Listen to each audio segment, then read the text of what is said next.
SK लाइभमा यहाँहरूलाई स्वागत छ र भारतीय नेपाली भाषाको सङ्घर्षको विषयमा आज हामी परिचर्चा गर्नको निम्ति यहाँ उपस्थित भएका छौँ र 1956 सालदेखि देहरादुनबाट सुरु भएको भाषा आन्दोलन 1992 सालमा सिक्किम हुँदै मान्यता प्राप्तिको एउटा लक्ष्यमा पुगेको थियो र त्यसै भाषा सङ्घर्षको कालमा भारतीय राष्ट्रिय नेपाली परिषदका महासचिवसम्म रहिसक्नुभएका सिक्किमका वरिष्ठ साहित्यकार तथा पद्मश्री सम्मानले पनि सम्मानित भइसक्नुभएका महोदय सानु लामाजी हामीसित हुनुहुन्छ, जसले नेपाली भाषा सङ्घर्षको लामो अन्तरालको यात्रामा उहाँले महासचिवको पदमा रहेर भानेरापा मार्फत प्रतिनिधित्व पनि गर्नुभएको थियो र यस विषयमा हामी आज उहाँबाट विभिन्न जानकारीहरू लिनेछौँ र म एसके लाइभमा सरलाई स्वागत गर्दछु। धन्यवाद। र सर, जुन भाषा आन्दोलन कालको उठान काल थियो 1956 सालको जागृत गोर्खाका 3 जना सम्पादकगणहरूले आनन्द सिंह थापा, वीर सिंह भण्डारी र नरेन्द्र सिंह राणाको नेतृत्वमा देहरादुनबाट सुरु भएको आन्दोलनले सिक्किम आइपुगेर जुन प्रकारको एउटा उच्च सोपान प्राप्त गर्दै मान्यता प्राप्त गर्यो र यो आन्दोलन कालको पृष्ठभूमि कसरी तयार भएको थियो होला र यसले सिक्किमको नेतृत्वमा कुन आधारमा र कसरी चाहिँ सफलताको एउटा सोपानसम्म टेक्न सक्यो सर? भारतमा नेपाली भाषाको मान्यताको लागि जुन अभियान सुरु भएको थियो त्यो प्रथम देहरादुनबाट सुरु भएको थियो। अनि यो त सबैलाई थाहा भएको कुरो हो। 1947 सालमा भारत स्वतन्त्र भएपछि कतिजना अब नेपालीहरूमा जो भारतीय नागरिक थिए र ठाउँ ठाउँमा बसोबास गर्ने भारतीय नेपालीहरूमा एउटा कुरोको उहाँ खट्केको थियो, त्यो हो भारतमा मूल स्रोतमा को पर्यो, को पर्ने, को नपर्ने, त्यस्तो कुरोको खाँचो हुँदाखेरि जान्नका लागि प्रथम देहरादुनका जागृत गोर्खा भन्ने पत्रिकाको सम्पादक टोलीलाई यो कुरो खट्केको थियो र उनीहरूले त्यस वखतमा कि नेपाली भारतमा जहाँ जहाँ पनि बसिरहेको छ उनीहरूलाई सबैलाई भारतीय मूल स्रोतमा ल्याउने उनीहरूले अठोट गरे र 18 जनवरी 1956 को दिन 3 जना भाषा प्रेमीहरूले भारतका राष्ट्रपति त्यति बेला राष्ट्रपति राजेन्द्र प्रसाद जी हुनुहुन्थ्यो, उहाँलाई एउटा मेमोरेन्डम उनीहरूले चढाएको थियो, जसमा मूल कुरो थियो नेपाली भाषालाई संविधानको 8औं अनुसूचीमा अन्तर्भुक्त गराएर भारतीय नेपालीहरूलाई भारतको मूल स्रोतमा ल्याउने उनीहरूले आग्रह गरेका थिए र भनौँ नेपाली भाषाको मान्यताको लागि अभियान त्यही मेमोरेन्डम चढाएको साथसाथैमा भारतमा सुरु भयो भन्न हामी सक्छौँ। र त्यसपछि देहरादुनबाट के कति काम भयो भाषा मान्यताको लागि त्यो दार्जिलिङलाई थाहा थियो र पछि गएर दार्जिलिङले पनि भाषा मान्यताको अभियान दार्जिलिङमा सुरु गर्यो र दार्जिलिङ मात्र नभएर अन्य कतिपय ठाउँहरूमा जहाँ भारतीय नेपालीहरूको बसोबासोको बाहुल्य भएको जग्गामा पनि उनीहरूले त्यहाँको समिति गठन गर्दै र एक किसिमको सबैमा भारतीय नेपालीमा एउटा जागृति ल्याउने उहाँहरूले सुरु गर्यो दार्जिलिङले र कतिपय कुरोमा उनीहरू सफल पनि भएको हो। दार्जिलिङले पछि देहरादून पछि दार्जिलिङले त्यसलाई अधिग्रहण गरेको भाषा आन्दोलन भनौँ या दार्जिलिङले प्रतिनिधित्व गरेको भाषा आन्दोलन 80को दशकपछि फेरि पुनः त्यहाँ भएको राजनैतिक उथुलपुथुलको कारण त्यो अवसानको दिशातिर गइरहेको अवस्था थियो। र त्यसपछि कुन आधारमा र कसरी सिक्किमले यसलाई ग्रहण गर्दै सिक्किमले प्रतिनिधित्व गर्नुपर्छ भन्ने कसरी सोचहरू विकास भएर यो सिक्किम मार्फत यो सफलताको सोपानमा पुग्यो होला सर? दार्जिलिङमा जब भाषा मान्यताको लागि अभियान सुरु भयो त्यसबेला अरू अन्य कतिपय ठाउँमा पनि सहरहरूमा बजार बस्तीमा यो कुरो बढ्दै गयो भाषा मान्यताको कुरो र दार्जिलिङले 1960 को दशकमा ठुलो आन्दोलन गरेको थियो किनभने त्यस समयमा पनि बङ्गाल सरकारबाट नेपाली भाषामाथि कतिपय अन्य अत्याचार नै भनौँ त गरिएको थियो र जस्तो मलाई लाग्छ मलाई अझ पनि थाहा छ कि पोस्टरिङ गरेर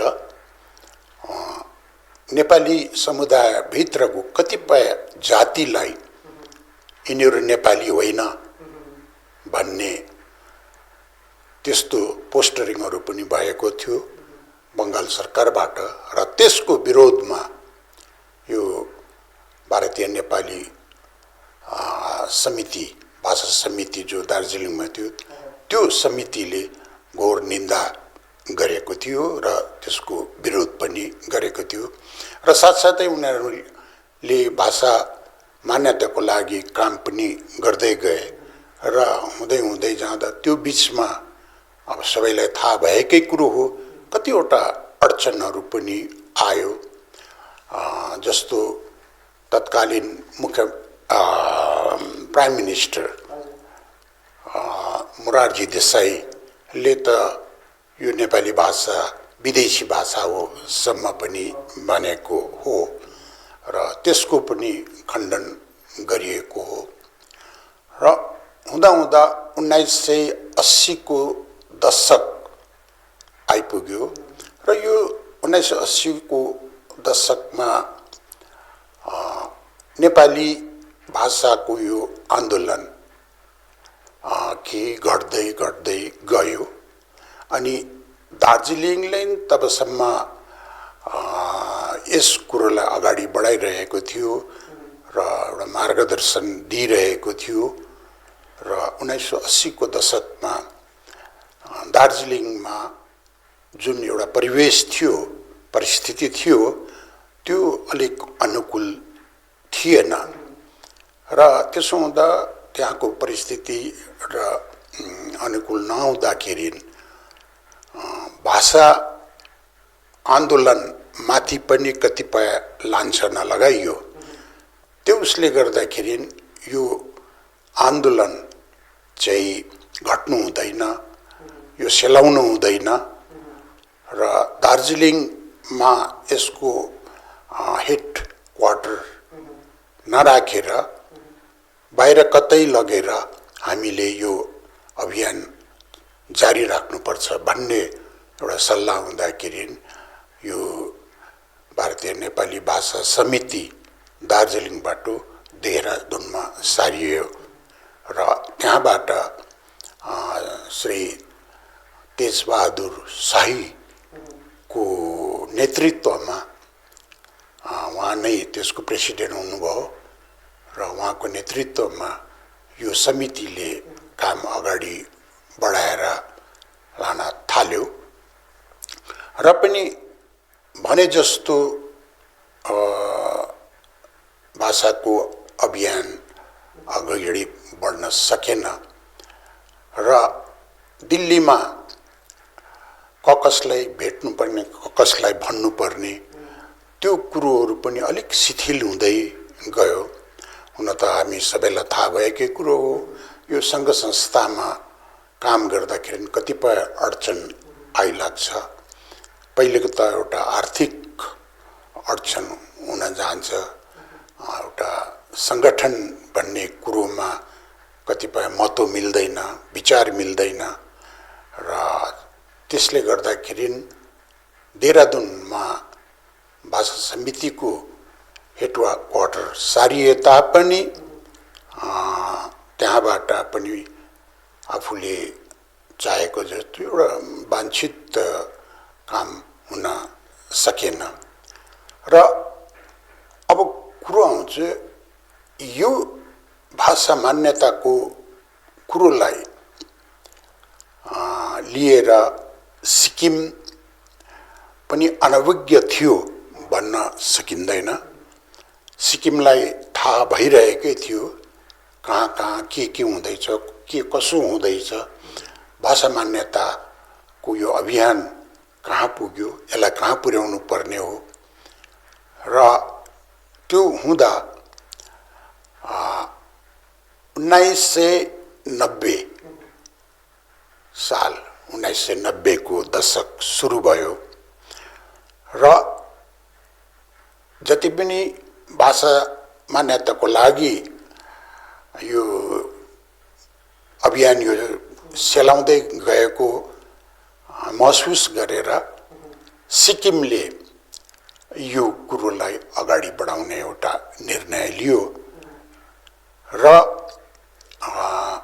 अहिलेको नेपाली साहित्य परिषद त्यति बेला सिक्किम साहित्य परिषद नामकरण गरिएको थियो 1990 सालमा र यो सिक्किम साहित्य परिषदको तत्वावधानमा एउटा समितिको गठन भयो जसलाई नाम दिएको थियो भारतीय नेपाली भाषा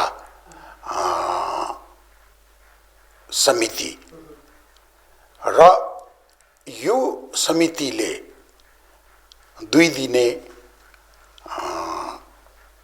कन्फरेन्स सिक्किममा गर्ने भन्ने एउटा सल्लाह भयो र निर्णय मिल्यो।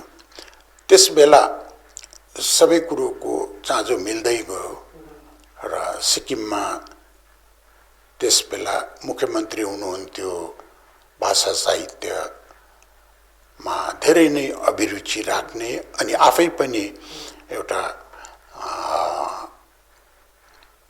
स्थापित साहित्यकार कवि हुनुहुन्थ्यो स्वर्गीय श्री नरबहादुर भण्डारीजी र उहाँको नेतृत्वमा र उहाँले पनि स्वीकार गर्नुभयो नेपाली भाषाको मान्यताको लागि कुरो अगाडि बढाएर लानुपर्छ भन्ने र उहाँले स्वीकृति दिएपछि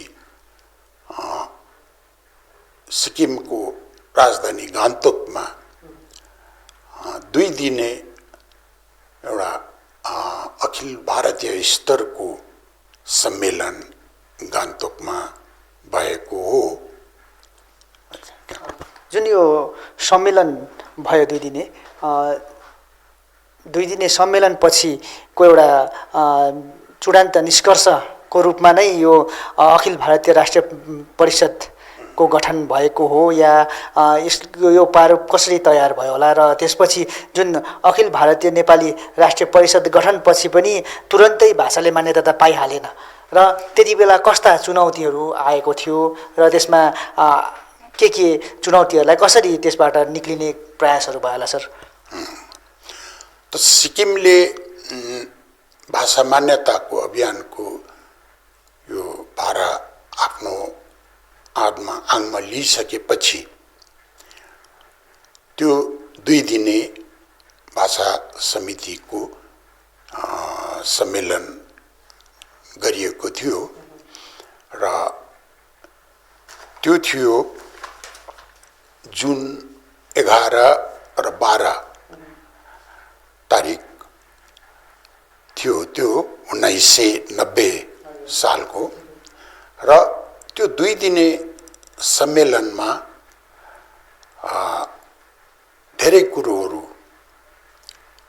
पारित गरियो र प्रथमतः एउटा यो भाषा मान्यताको अभियानलाई अघि बढाउनका लागि एउटा छुट्टै संस्था हुनुपर्छ र त्यो संस्थाले यो काम अगाडि बढाउनुपर्छ भन्ने हुँदाखेरि चाहिँ त्यहाँनिर भारतीय नेपाली राष्ट्रिय स्तरको संस्थाको आवश्यकता परिषद भन्ने त्यो समितिको गठन गर्यो प्रथम।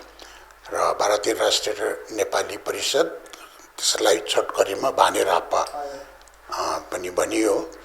र भानेरापामा अब यसमा के कस्तो हुनुपर्छ भन्ने कुरा हुँदाखेरि भानेरापाभित्र 51 सदस्य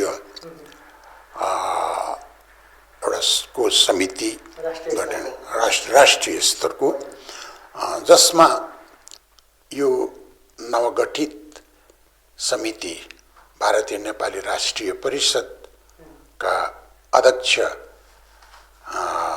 पदमा हुनुभयो श्री नरबहादुर भण्डारी, त्यस समयका सिक्किमका मुख्यमन्त्री, अनि 2 जना उपाध्यक्षको पनि चयन भयो, जसमा एक दोर्जी छिरिङ भुटिया तत्कालीन सिक्किम विधानसभाका स्पिकर हुनुहुन्थ्यो, अनि श्री पवन चामलिङ जो त्यसबेला मन्त्री हुनुहुन्थ्यो। 51 जना सदस्य भएको यस भानेरापामा 2 जना महासचिव थिए, एक श्री सीके श्रेष्ठ, अनि म आफै पनि महासचिवको पदमा रहेर काम गरेको हुँ। सिक्किम त छँदै थियो, दार्जिलिङ अञ्चल भयो, डुवर्स, अनि यो मणिपुरसम्म पुगेको थियो। यता पूर्वोत्तर पश्चिमाञ्चलमा देहरादुन, बाक्सु आदि, अनि जम्मू काश्मीर, अनि तल दक्षिणमा कर्नाटक, महाराष्ट्र, अनि दिल्ली थिँदै थियो। र यी सबै ठाउँको र अरू पनि जहाँ जहाँ नेपाली बाहुल्य भएको स्थानहरू थियो, ती स्थानहरूबाट पनि एक जना 2 जना प्रतिनिधि सदस्यलाई लिइयो र भानेरापाको उनीहरूलाई सदस्य बनाइयो। र त्यस प्रकारले यो भाषा मान्यताको अभियान त्यहाँदेखि अगाडि बढ्दै गयो। र धेरै नै काम गर्नुपर्ने भएको हुनाले गर्दाखेरि भानेरापा साथसाथमा अरू जो समितिहरू थियो विभिन्न ठाउँका, सबै यसको पछाडि लागि पर्यो। र यसमा मूल भूमिका थियो श्री नरबहादुर भण्डारी ज्यूको, जसको अगुवाईमा भारतको विभिन्न ठाउँमा सभा राखियो, अनि नेपाली भाषा को संवैधानिक मान्यताले चाहिँ नेपाली भाषालाई के कति फाइदा हुन्छ, किन हामीलाई यो संवैधानिक मान्यता चाहियो भन्ने कुरोहरू सबै जनमानसमा बुझाउने काम भयो। यता मणिपुरदेखि लिएर देहरादून बाक्सुसम्म, कश्मीर जम्मू कश्मीरमा, आन्ध्र प्रदेश, कर्नाटक, महाराष्ट्र, दिल्ली, कलकत्ता आदि ठाउँमा विराट सभाको आयोजन गरियो र सबैलाई सचेत गराउने काम भयो। नि सारा भारतबाट सबै सङ्घ संस्था अनि व्यक्तिगत रूपमा केन्द्र सरकारलाई चाप दिने काम भयो र त्यो काम चाहिँ अविरल गतिमा हुनुपर्छ। त्यसमा बीचमा ठुलो ग्याप हुनु हुँदैन भन्ने कुरो हुँदाखेरि टेलिग्रामको एउटा काम भयो पठाउने। हजुर, सारा भारतबाट सङ्घ संस्था अनि व्यक्तिगत रूपमा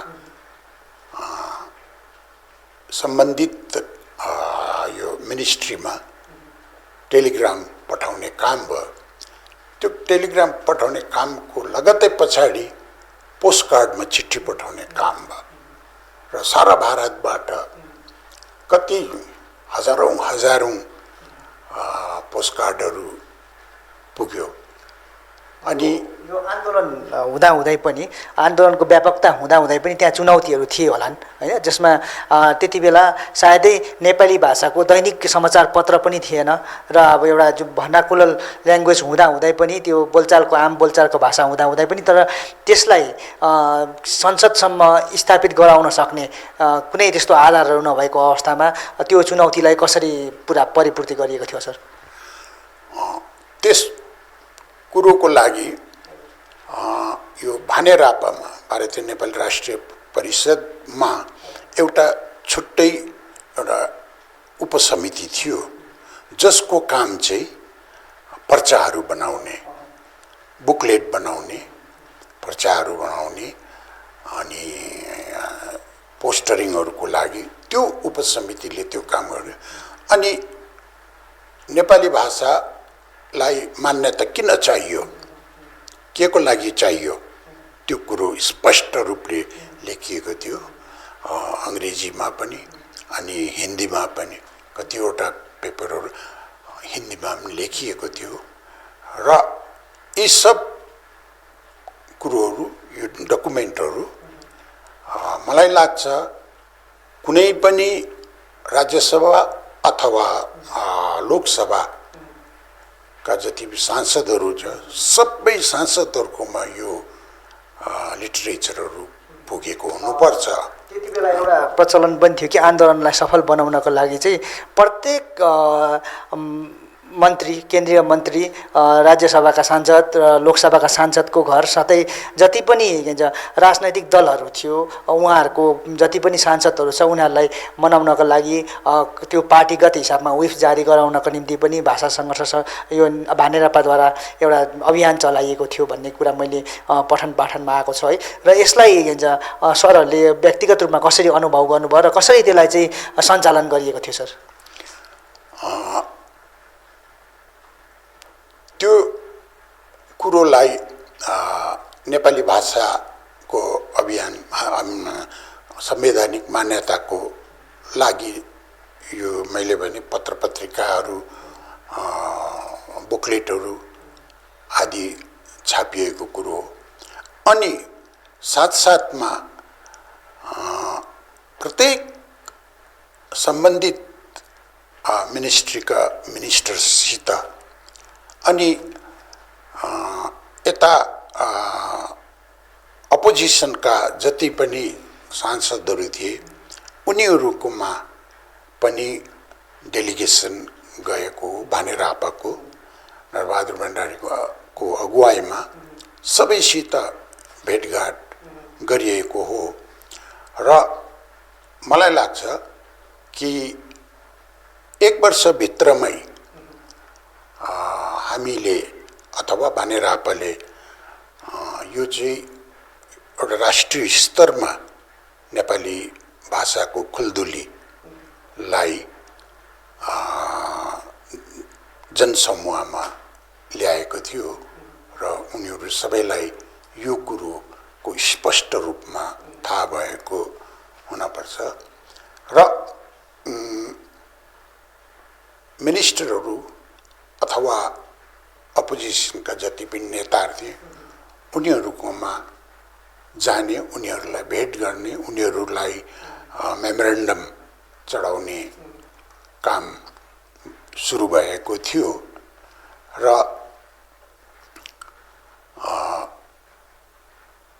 1990-91 मा प्रधानमन्त्री बीपी सिंह हुनुहुन्थ्यो र हामी भानेरापाको टोलीले उहाँलाई भेट्न गयौँ र भेटवार्तामा हाम्रो मेमोरेन्डम उहाँलाई चढायौँ। उहाँले टुप्पादेखि फेदसम्म नै त्यो पान्त त्यो हाम्रो मेमोरेन्डम पढ्नुभयो र उहाँले त्यो टोलीलाई भन्नुभयो कि अहिलेसम्म यस्तो एउटा नेपाली भाषाले मान्यता पाएको रहेनछ, यो बहुत दुःखको कुरो हो र म यो नेपाली भाषालाई चाँडोभन्दा चाँडो मान्यता दिलाउने म काम गर्छु भनेर बीपी सिंहले भन्नुभयो र प्राइम मिनिस्टरले त्यसो भनेपछि त हामीले सम्झ्यौँ हाम्रो माग पुरा भयो, नेपाली भाषाले मान्यता पायो भन्ने। तर दुर्भाग्यवश केही महिनाभित्रै बीपी सिंहको सरकार ढल्यो है, अनि अब हामी ब्याक टु जिरो भयो। यो बडा एउटा दुःखको कुरो, चुनौती त त्यो पनि एउटा हजुर। अनि त्यसपछि श्री चन्द्रशेखर प्रधानमन्त्री हुनुभयो। त प्रधानमन्त्री प्राइम मिनिस्टरको पदमा उहाँ अफिसमा रहनुभएको बेलामा उहाँलाई पनि भेट्न हामी गयौँ टोली, नरबहादुर भण्डारीज्यूको नेतृत्वमा र उहाँलाई पनि हामीले मेमोरेन्डम चढायौँ र उहाँले पनि मेमोरेन्डम पढ्नुभयो र एकदमै उहाँले सकारात्मक कुरा गर्नुभयो र म जहाँसम्म हुन्छ म कोसिस गर्छु मेरै सरकारमा म यो नेपाली भाषालाई मान्यता दिने म काम गर्छु भनेर चन्द्रशेखरले पनि भन्नुभयो र हामीहरू फेरि खुसी भयौँ, ए लु अब त हुने रहेछ भनेर। तर हाम्रो दुर्भाग्य चन्द्रशेखरज्यूलाई भेटेको सायद हप्ता दिनभित्र पछि उहाँकी पत्नीको मृत्यु भयो। यो बडा दुःखको कुरो र त्यसले गर्दाखेरि हाम्रो जुन अभियान थियो अलिकति टाँगिएर गयो। अब के गर्ने, अब उहाँको पत्नीको देहान्त भइरहेको छ, गएर भन्नु पनि भएन। त पर्ख्यौँ, चन्द्रशेखरलाई पर्ख्यौँ र दुर्भाग्यवश त्यति नै बेला उहाँको सरकार पनि ढल्यो र हामी के भनौँ, 1 स्टेप फरवर्ड 2 स्टेप ब्याकवर्ड भनेको जस्तो त्यस्तो एउटा भयौँ। तर यो भानेरापाको टोलीको मा चाहिँ त्यो शिथिलता चाहिँ आएको थिएन। रात दिनको दौडा दौडी त्यो हुँदै, एकपट्टि त्यो हुँदै थियो र अर्कोपट्टि अरूहरूलाई पनि भेट्ने काम भइरहेको थियो, अरू मन्त्रीहरूलाई, सांसदहरूलाई र त्यो काम त चलिरहेको थियो, चिठी पत्र गर्ने काम अनि सबै संस्थाहरूलाई भारतभरिको संस्थाहरूसित कन्ट्याक्ट राखेर काम गर्ने, कसो गर्ने, के गर्ने त्यो भइरहेकै थियो। र त्यसपछि चाहिँ प्रधानमन्त्री भएर आउनुभयो पीवी नरसिंह राव। र नरसिंह राव आएपछि हामीले उहाँलाई पनि अब भेट्ने चाँजो मिलाउन थाल्यौँ। हामी एक प्रकारले आशावादी पनि भयौँ, किनभने नरसिंह राव एउटा भाषाविद, धेरै भाषा उहाँ बोल्नु सक्ने, लेख्नु सक्ने, पढ्नु सक्ने त्यस्तो महान विद्वान भाषाविद मान्छे प्राइम मिनिस्टर भएर आउँदाखेरि हाम्रो भाषाकै कुरो थियो हाम्रो पनि। र उहाँबाट निश्चय पनि हामी सकारात्मक रूपमा हाम्रो मागलाई उहाँले लिनुहुनेछ भन्ने हामीले आशा गऱ्यौँ। र नभन्दै उहाँसित हामीले भेट गऱ्यौँ, मेमोरेन्डम चढायौँ। र उहाँले भन्नुभयो हुन्छ, म जहाँसम्म हुन्छ म कोसिस गर्छु र एउटा सरकारी बिल पार्लियामेन्टमा ल्याउने म कोसिस गर्छु। र त्यो सरकारी बिल ल्याएपछि त्यहाँ तर्क वितर्क हुन्छ पार्लियामेन्टमा, र तर म कोसिस चाहिँ गरिदिन्छु भनेर उहाँले आश्वासन, र त्यो आश्वासन पाएर हामी फर्केर आयौँ। र अब पार्लियामेन्टमा पुग्यो हाम्रो नेपाली भाषाको मान्यताको कुरा। र इन्डिभिजुअल मिनिस्टर बनौँ अथवा सांसद बनौँ, त्योबाट चाहिँ अझ माथि चढेर पार्लियामेन्टमा पुग्यो। र अब पार्लियामेन्टमा यसलाई चाप दिने हाम्रो सांसदहरू, त्यसै पनि लोकसभामा श्रीमती डी.के. भण्डारी त हुनुहुन्थ्यो, अनि राज्यसभामा हाम्रो कर्म तोप्देन हुनुहुन्थ्यो। र राज्यसभामा कर्म तोप्देन अनि लोकसभामा दिलकुमारी भण्डारी सांसदद्वयले जुन भूमिका खेल्नुभयो त्यो हामी कसैले पनि कहिले पनि बोल्नु हुँदैन। यो भाषा, नेपाली भाषाको इतिहासमा उहाँहरूको भूमिका स्वर्ण अक्षरले लेखिएको छ र यो बिर्सिने कुरो पनि होइन। र जो जति पनि अघि मैले भने यो मेमोरेन्डम जो चढायौँ त्यसमा भानेरापाको मात्र सिग्नेचर नभएर कतिपय मेमोरेन्डममा 50-50 जना सांसदहरूले पनि सही गरेको छ। त्यसमा सही गर्ने सांसदहरूमा कांग्रेसको पनि छ, बीजेपीको पनि छ, मार्क्सवादी कम्युनिस्ट पार्टीको पनि छ, फरवर्ड ब्लकको। माने मलाई त लाग्छ भारतमा जतिवटा पार्टी छ क्षेत्रीय, अनि ती सबैले नै सही गरेको। अनि त्यसरी सही गरेको यो मेमोरेन्डम चढाउनु जाँदाखेरि पीवी नरसिंह रावले के भन्यो, हाम्रो टोलीसित सांसदहरू पनि थिए। सांसदहरू पनि जम्मै यता अपोजिसनको पनि थियो, अरू उता दुई थिए। अन्त भित्र नअटाएर हामीहरू कतिजना त बाहिर उभिएको थियौँ र भित्र यहाँ मेमोरेन्डम चढाउन साथ पीवी नरसिंहले भन्नुभयो सबैलाई हेर्नुभयो र उहाँले देख्नुभयो त्यो एमपीहरू पनि है, रुलिङको पनि छ अपोजिसनको पनि। देख्दाखेरि पीवी नरसिंहले प्रथम के भन्नुभयो, this is a very great delegation भनेर भन्यो। No no, this is a very strong delegation भनेर पीवी नरसिंह रावले भन्नुभयो। र त्यस पछाडि चाहिँ उहाँले त्यो अघि मैले भनेको कुरो पार्लियामेन्टमा सरकारी बिल ल्याउँ कोसिस गर्छु र पार्लियामेन्ट यसको डिबेट हुन्छ, त्यसको पछि के कसो हुन्छ। तर हर तरहले नेपाली भाषालाई मान्यता दिने मेरो विचार चाहिँ छ भनेर उहाँले।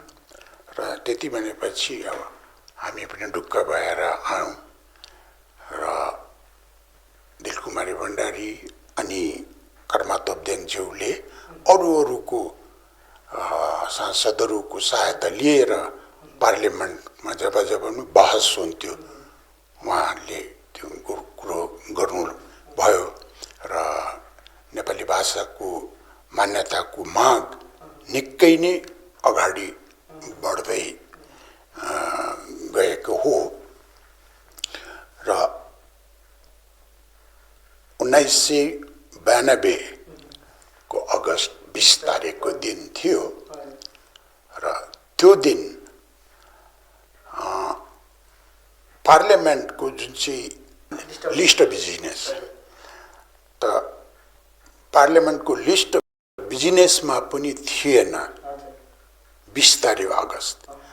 अनि मेरो ख्यालमा भोलिपल्टदेखि त्यही दिन नै 20 अगस्त नै लास्ट डे थियो पार्लियामेन्टको त्यति बेलाको। र लिस्टमा पनि नहुँदा अनि पार्लियामेन्ट पनि अब सक्दै जाँदाखेरि त्यति बेला चाहिँ लोकसभामा हाम्रो दिलकुमारी भण्डारीज्यूले गएर लोकसभाको वेलमा गएर त्यहाँको स्पिकर महोदयलाई उहाँले इङ्गित गर्दै नेपाली भाषाको बिल किन ल्याइएन भनेर उहाँले, यो सबैलाई थाहा भएको कुरो हो, उहाँ एकदम रुँदै स्पिकरलाई त्यो भन्नुभएको। र त्यो देख्दाखेरि अरू एमपीहरूले पनि अब त्यहाँ हो हल्ला शोर सराबा भयो त किन चाहिँ ल्याइएन बिल भन्दाखेरि त्यही बेलामा बिल पनि ल्याइयो। अनि नेपालीको साथसाथमा मणिपुरी कोङ्कणी पनि थियो र यो तीनवटा भाषाको बिल तत्काल ल्यायो। अनि तत्काल त्यहाँ बहस पनि छोटो बहस भएर त्यसमा भोटिङ भयो। त भोटिङमा त एकदमै एकजना बाहेक सबै एमपीहरूले 99मा अनि 100मा एकजनाले गरेर 99 जनाले चाहिँ फर्ममा भोटिङ गर्दा पार्लियामेन्ट लोकसभामा त्यो पारित भयो। र भारतको पार्लियामेन्ट अथवा भनौँ लोकसभाको इतिहासमा त्यो एउटा पहिलो दिन थियो कि त्यही दिन लोकसभाले पास गर्यो अनि त्यही दिन चाहिँ त्यो बिल चाहिँ राज्यसभामा गयो। यो एउटा इतिहास नै रचेको त्यो दिन पहिलो दिन थियो त्यस्तो। अनि उता राज्यसभामा पनि एमपीहरू पर्खिरहेका थिए त्यो बिल कहिले आउँछ भनेर। र बिल आउन साथ छोटो बहस पछि त्यो पनि सर्वसम्मतिले पारित भयो। र त्यो थियो अगस्त 20, 1992 जसलाई आज हामी भाषा दिवस भन्छौँ। जुन यो 20 अगस्तसम्मको यात्रा र 31 अगस्तको दिन राष्ट्रपतिले पनि यसलाई हस्ताक्षर गरिसकेपछि पूर्ण रूपमा नेपाली भाषा भारतको संविधानको 8औं अनुसूचीको एउटा अङ्ग भयो र भारतमा बस्ने नेपाली भाषीहरूको 56 सालदेखिको एउटा अनवरत सङ्घर्षले पनि एउटा विराम पाउँदै एउटा सोपान प्राप्त गरेको समय थियो है। र यो अब 56 सालदेखि जब देहरादूनबाट सुरु भयो, जागृत गोर्खाको सम्पादकगणबाट सुरु भएको यो भाषाको आन्दोलनले जुन प्रकारले सफलताको सोपान प्राप्त गर्यो। त्यसमा अब सर प्रत्यक्ष त्यहाँनिर सहभागी हुनुभएकोले गर्दाखेरि उहाँहरूको योगदान कस्तो रहेको थियो र कसले विशेष भूमिकाहरू त्यसमा निर्वाह गरेका थिए र कस्तो प्रकारले उहाँले भूमिका निर्वाह गरेका थिए, सरलाई के कस्तो जानकारी छ? भाषाले मान्यता पायो, हामी सबै खुसी भयौँ, रमायौँ। त 20 तारिक अगस्त 1992 त्यो दिन हामी भारतीय नेपाली तथा नेपाली भाषीहरू एकैचोटि हामी रमाएका थियौँ र एउटा संस्थामा बसेर संस्थाले चिताएको काम पुरा गर्न पाउनु बडो आनन्द लाग्छ। सायद त्यसैलाई नै जब सेटिस्फ्याक्सन भनेको होला र त्यो प्रकारको सेटिस्फ्याक्सन, एउटा सन्तुष्टि हामीहरूको मनमा जागेर आएको हो। यतिको वर्ष बितेर गयो, त्यो आनन्द अझ पनि हामीहरूमा छ। भानेरापामा बसेर काम गर्नेहरू अनि बाहिरबाट भानेरापालाई सघाउनेहरू धेरै छन्। त्यो अन्तिम 2 वर्ष सबैले एक भएर काम गरेको हो। धेरैजनासित चिनाजाना भयो, धेरैसँग एउटा मैत्री भाव बढेर गयो र आज पनि म सम्झन्छु, मैले भानेरापामा एकजना महासचिवको पदमा रहेर काम गर्ने एउटा मैले ठुलो अवसर पाएँ। म मेरो यसलाई अभाग्य ठान्छु र मेरो बलबुताले भ्याएसम्म मैले भाषा मान्यताको लागि योगदान दिएको हुँ र हामी मध्ये कतिजना त बितेर गए र उनीहरूलाई हामी श्रद्धाञ्जली चढाउँछौँ। त्यति चाहिँ हामी गर्न सक्छौँ र हामी त्यति गर्नुपर्छ। हामीले त बित्नुभयो नेपाली भाषालाई भारतको संविधानको 8औं अनुसूचीमा अन्तर्भुक्त गराउने नेपाली भाषा साहित्यका जनक सरह पुरुष, सिक्किमका पूर्व मुख्यमन्त्री एवं भारतीय नेपाली राष्ट्रिय परिषदका अध्यक्ष श्री नरबहादुर भण्डारी र उनी भन्ने गर्थे, मेरो धन नै मेरो मलामी हो भनेर उनी भन्ने गर्थे।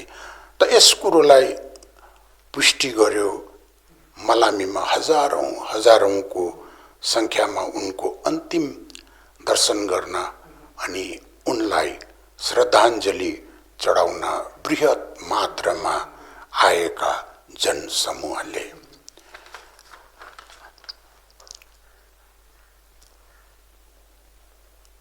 यति मात्र नभएर हामीले भाषा संग्रामीहरूको समूहबाट धेरैलाई गुमाइसकेका छौँ। हामी उनीहरूलाई नबिर्सौँ।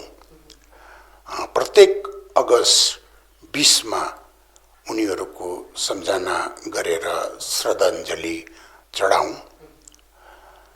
अब हामी माझ छैनन् दिदी आशारानी राई, जो मणिपुरमा भाषाको अभियान निरन्तर रूपमा उहाँले गरिरहनु हुन्थ्यो र दिदी आशारानी अब हामी माझ छैनन्। हरिप्रसाद गोर्खा राई उहाँ पनि छैन। बद्रीनारायण प्रधान गोपीनारायण प्रधान, गोपाल बहादुर नेपाली, इन्द्रबहादुर राई हामी माझ हुनुहुन्न। अब डाक्टर कुमार प्रधान अर्को एकजना बलियो खाँबो बानेर पाएको, अब उहाँ पनि हुनुहुन्न। डाक्टर जगत छेत्री, प्रेम कुमार आले, शिवकुमार राई, राजनारायण प्रधान, अनि यता सिक्किमपट्टि हेर्नु हो भने पदमसिंह सुब्बा अपतन हुनुहुन्न, राधाकृष्ण शर्मा हुनुहुन्न, जसले एकदमै भाषा साहित्यको लागि उहाँले बेजोड काम गर्नुभएको हो। राधाकृष्ण शर्मा पनि हुनुहुन्न, सानुभाइ शर्मा पनि हुनुहुन्न। अनि पश्चिमाञ्चलपट्टि हेर्नु हो भने हामीसित अब हुनुहुन्न मगन पथिक, हनुशमशेर जङ्गबहादुर राणा देहरादुनको, जसले देहरादुनदेखि लिएर वरिपरिको क्षेत्रमा अनि नेपाली बाहुल्य भएको क्षेत्रमा उहाँले रात दिन खटेर यो भाषा अभियानको काम गर्नु भएको थियो। र त्यस्ता व्यक्ति हनुशमशेर जङ्गबहादुर राणा पनि अब हुनुहुन्न। र अब यो सूची हामी भन्छौँ नबढोस् भनेर, तर त्यो हाम्रो एउटा सोच मात्र हो।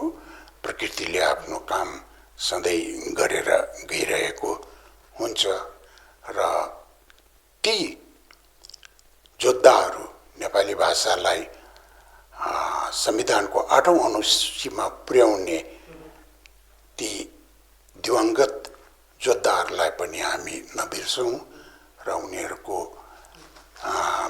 प्रत्येक सधैँ नभए पनि अगस्त 20 तारिकको दिन हामी उनीहरूको सम्झना गरेर श्रद्धाञ्जली चढाउँ।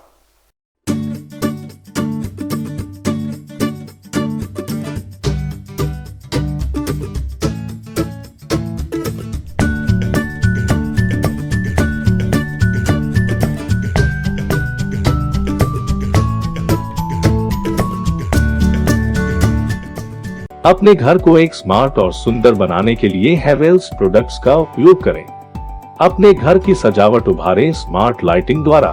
हेवेल्स इलेक्ट्रिकल्स की नई रेंज पेश करता है सजावटी पंखे, एलईडी लाइटिंग, किचन और home accessories, modular switch, air cooler, air purifier और बहुत कुछ। इलेक्ट्रिकल्स में गुणवत्ता, सुरक्षा और सुविधा के लिए एक ही नाम हेवेल्स। विजिट करें Mahavir electricals, NX, Havells, Galaxy, Gem House, beside Uttarban Marwari Bhavan, 2nd mile, Siliguri. Good Shepherd. Saviors do regular and distance courses: BA, MA, BCom, MCom, BCA, MCA, BEd, BPEd, MEd, LLB, nursing, pharmacy, paramedical courses. Good Shepherd since 1996. Opposite Margaret School near Nature Care Hospital, Pradhan Nagar, Siliguri. For contact call 9932098092. Shri गणेशाय नमः। श्री बालाजी ज्योतिष केन्द्र जस्तै समस्या होस् काम बन्नै सक्दैन भने त्यसको ग्यारेन्टीसित समाधान गरिनेछ।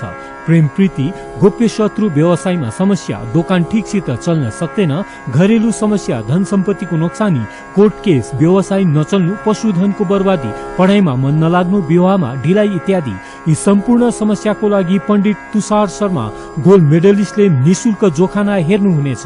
यसैले उहाँसित शीघ्र सम्पर्क गर्नुहोस्। नम्बर 6375847663। कालेबुङको लामाडाँडामा अवस्थित लामाडाँडा होमस्टे सिलगढीबाट मात्र 2.5 घण्टाको दूरीमा छ। मनोरम प्राकृतिक दृश्यसँगै रमाउन अनि शहरी व्यस्तताबाट केही दिन राहत पाउन यो उत्तम ठाउँ हो।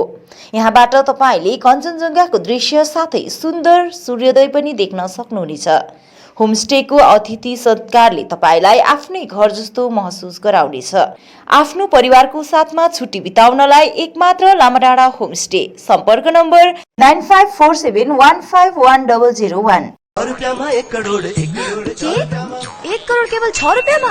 सच्ची किन्नुहोस् डेढ साप्ताहिक लटरी केवल 6 रुपियाँमा अनि जित्नुहोस् पहिलो पुरस्कार 1 करोड रुपया। महावीर इलेक्ट्रिकल्स 50 से अधिक वर्षों के अनुभव और सद्भावना के साथ सिलीगुड़ी का लीडिंग इलेक्ट्रिकल्स की दुकान, जहां Havells Gold Medal, RR cables, Crabtree, Legrand, Bajaj और कई अन्य कंपनियों के डिस्ट्रीब्यूटर्स और होलसेल व्यापारी हैं। ग्राहकों की संतुष्टि, शीघ्र सेवा, कम्पेटिटिव प्राइसिंग, क्वालिटी प्रोडक्ट्स और सर्वोत्तम गुणवत्ता वाले उत्पाद हमारी कंपनी की मुख्य खासियत है। अधिक जानने के लिए हमें अभी कॉल करें। महावीर इलेक्ट्रिकल्स, सेवक रोड, सिलीगुड़ी 9932018834।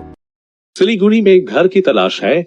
ऐसा घर ढूंढना बहुत महत्वपूर्ण है जो न केवल हमारी उम्मीदों को पूरा करे बल्कि बजट में भी हो।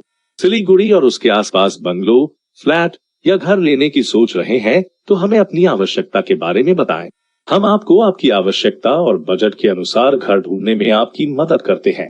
होम लोन में भी हम आपकी मदद करते हैं। हम किसी भी प्रकार की रियल एस्टेट सेवाओं के लिए उपलब्ध हैं। संपर्क करें new age realtor 8760 830 848 58। Are you dreaming to wake up under the calming Turkish skies? Make it a reality and bring home the Turkish collection from Royal Oak. Just a click away. International furniture, unbeatable price. Visit a Royal Oak store today. 50 से 70% कम कीमतों पर Orchid building, opposite Vega circle, 2.5 mile, Sevoke road, Siliguri.